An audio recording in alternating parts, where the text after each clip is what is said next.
it's important to understand when we talk about Russian propaganda and Chernobyl, Russia has a certain set of narratives and myths about Ukraine that it has been creating using their speakers and fake news, bloggers, books, and other products.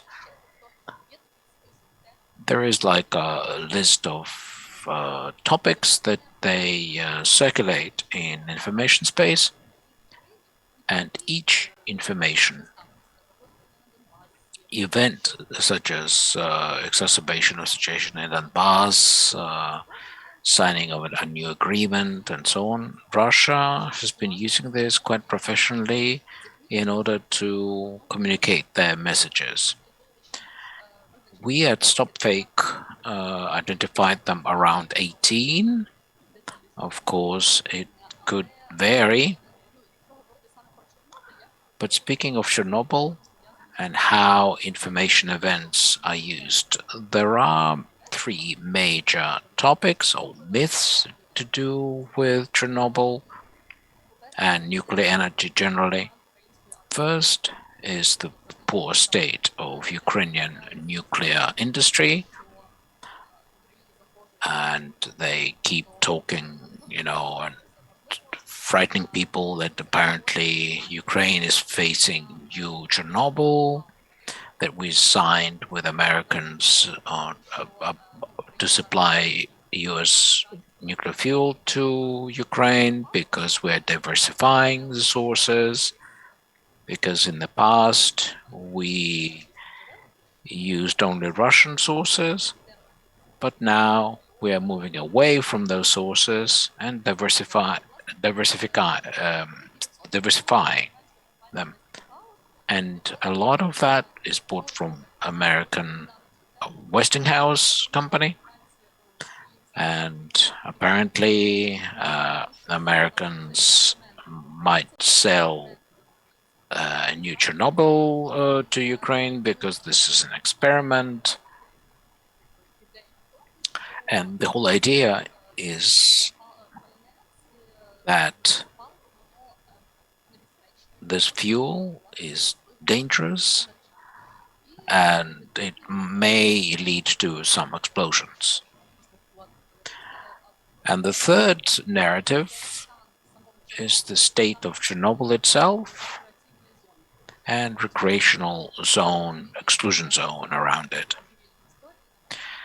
They often talk about crazy stories such as something happened at Chernobyl, something exploded, or a fire broke out. And supposedly nothing strategic was damaged, but they're hiding the truth from you. I'm talking about real scary stories. But when we work with Facebook, and there are a lot of virus stories on Facebook, like they are hiding truth from you, something burnt in Chernobyl, they found some weird animals, mutants, and all kinds of similar stuff. Now, if we don't, there are some additional narratives, and this whole idea is that Ukraine is a failed state, and things are bad. Everything is wrong with Ukraine. We have bad armed forces, church, history, and so on. And so there was this fake that apparently they spent nuclear fuel around Chernobyl has disappeared, and they showed an image of 2002, and now it's empty because all of this equipment was sent to the Eastern Front, trying to discredit the Ukrainian government and so on. And so Russia is trying to use all available means to them to peddle this. Alexander, what narratives around Chernobyl do you encounter from the Russian propaganda, perhaps Ukrainian side as well? Well, I'd like to pick up where my colleague finished. We work with regional organizations, and when we start to investigate, we find key narratives. Just to give you a good example, I call it a myth story, which was created around the burial ground of spent nuclear fuel last autumn. During local elections, we had a project which was checking facts and fighting propaganda and fake information around the election.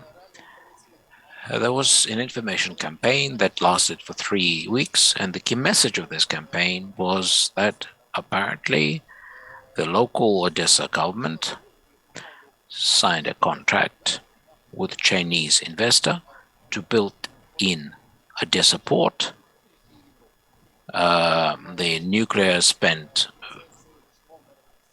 nuclear fuel facility in Odessa port. This was, of course, to discredit the current mayor. At the same time, tens of pseudo news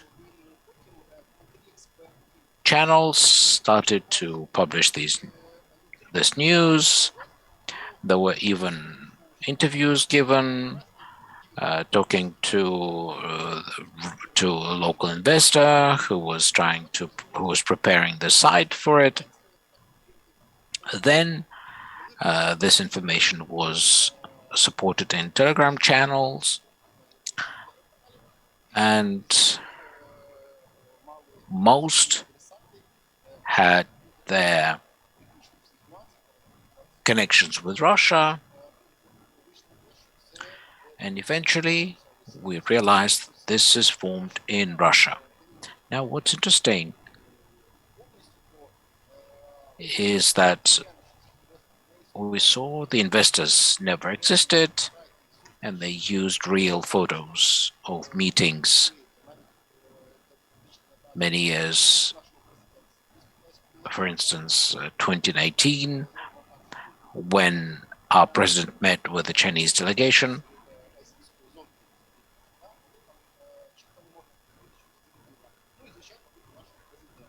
And our president is featured there. But the other members of the delegation are not clearly seen, although you could tell that they could be Chinese. So to summarize, the key narratives from the Russian propaganda channel about Chernobyl could be used in various directions, various areas, and at different sites. Thank you. Today, during the day, we talked about many fakes and distorted information. Now I'd like to share with you one example that happened in 2018 when Valery and Svetlana Kushunova in Pripyat launched an artifact project dedicated to rethinking of information tragedy, because we are not a poor, wretched nation.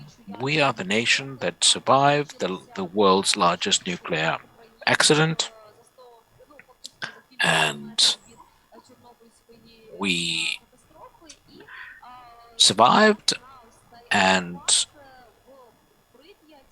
in Pripyat to the exclusion zone, they brought several dozens of journalists,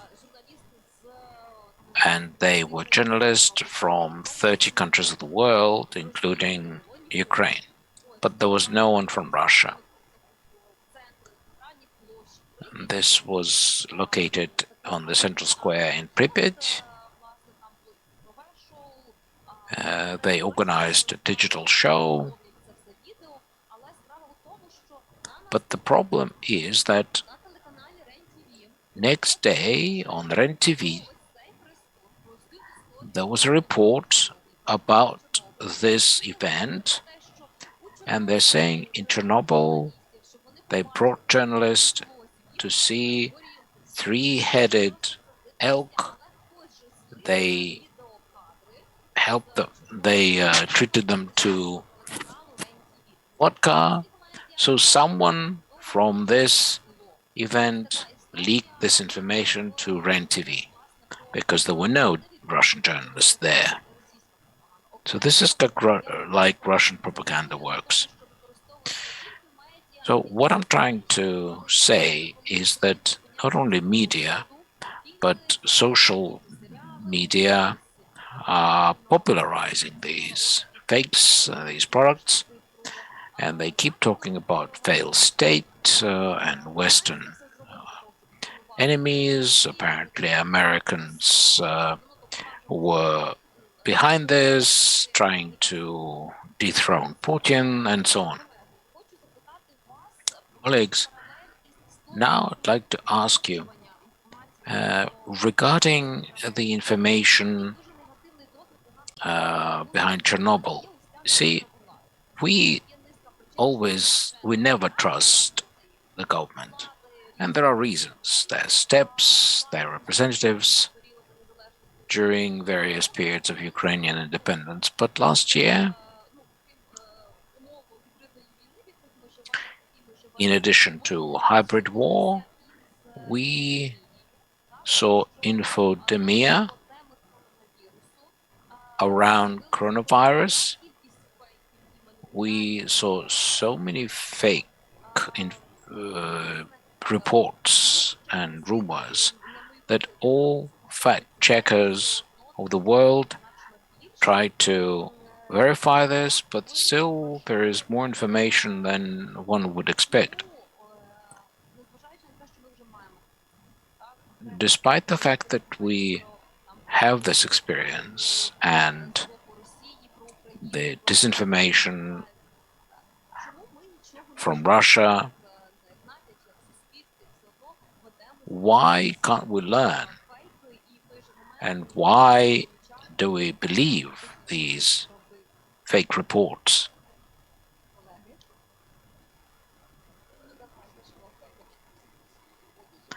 Well, you see, when I prepared for this meeting, I had this interesting thought.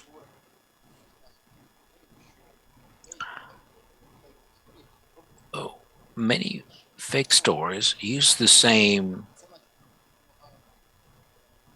technology.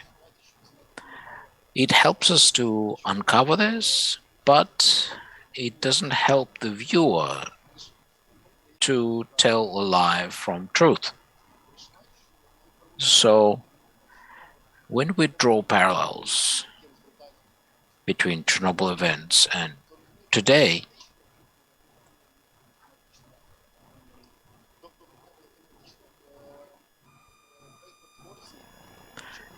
those who create fake reports, they are not really inventing anything new. For example, we remember funny fake reports that dolphins returned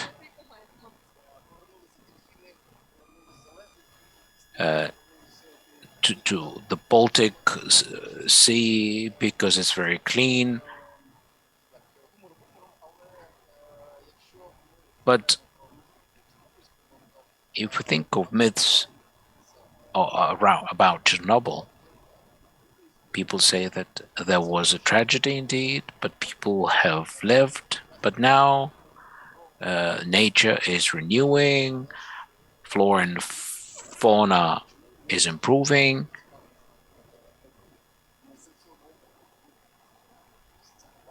And people are trying to visit the place, but in fact,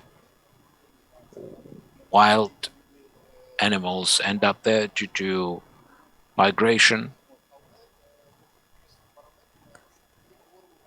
But when we talk about vaccination, and first they scared it with chips, then genetic mutations, and also, but in Chernobyl, they told us that there are three-headed elks. But now they're using the same when they talk about coronavirus.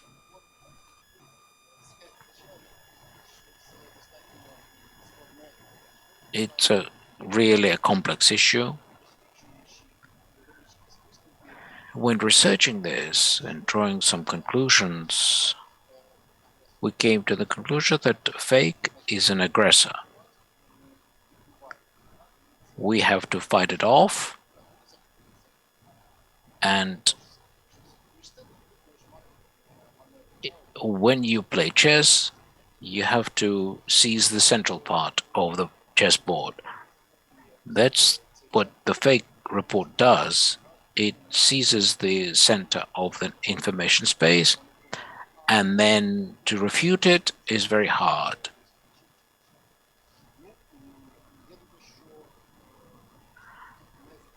So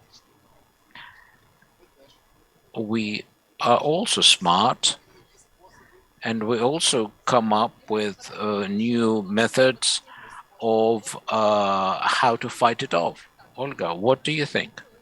I agree with my colleague, and indeed, I'd like to first draw some analogies. Social psychologist conducted research last century, and they tried to understand why fake news spread so fast. And they devised this formula. The ratio of, or the speed of spread depends on two variables. First, importance of information for people. The more information, the more valuable it is, the more important, the quicker the speed is, such as radiation, for instance, or drinking water, for instance. This spreads very quickly. Or a new virus that nobody knows how it spreads, and so on. And the other variable is the lack of truthful information, reliable information. Sometimes the information is true, but people don't believe it. And so here, speaking of Chernobyl, there simply was no Chernobyl, there was no information. But today, when the COVID-19 pandemic started, again, there was no information because this virus was not researched. And information about it was quite scant. But this affected infodemic, and in Ukraine we also lacked communications. And it's good that you mentioned this, because at the time when infodemic started in the Ministry of Healthcare, they were reshuffling the ministry officials. That's why the government wasn't talking much to the public. ahead of the village, found out that apparently some Chinese people were coming to their village, and so the problem is that it's important to seize the brain of the viewer. And that's how Russian propaganda works. They communicate the same message using different means. And if some information is not really, stands out, for instance, it's what they call a cognitive dissonance. And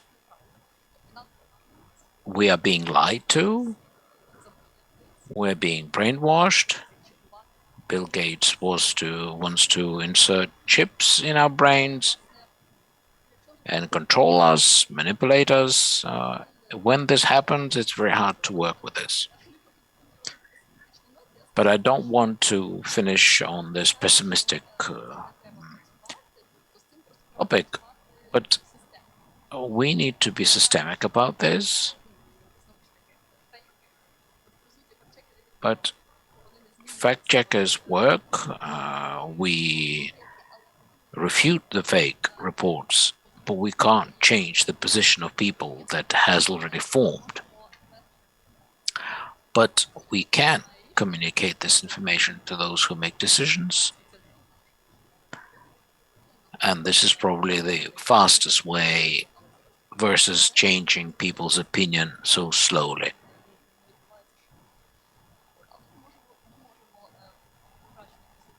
So we need to raise awareness, we need to improve education at school, because we need to learn to think critically. So critical thinking is something we need to learn,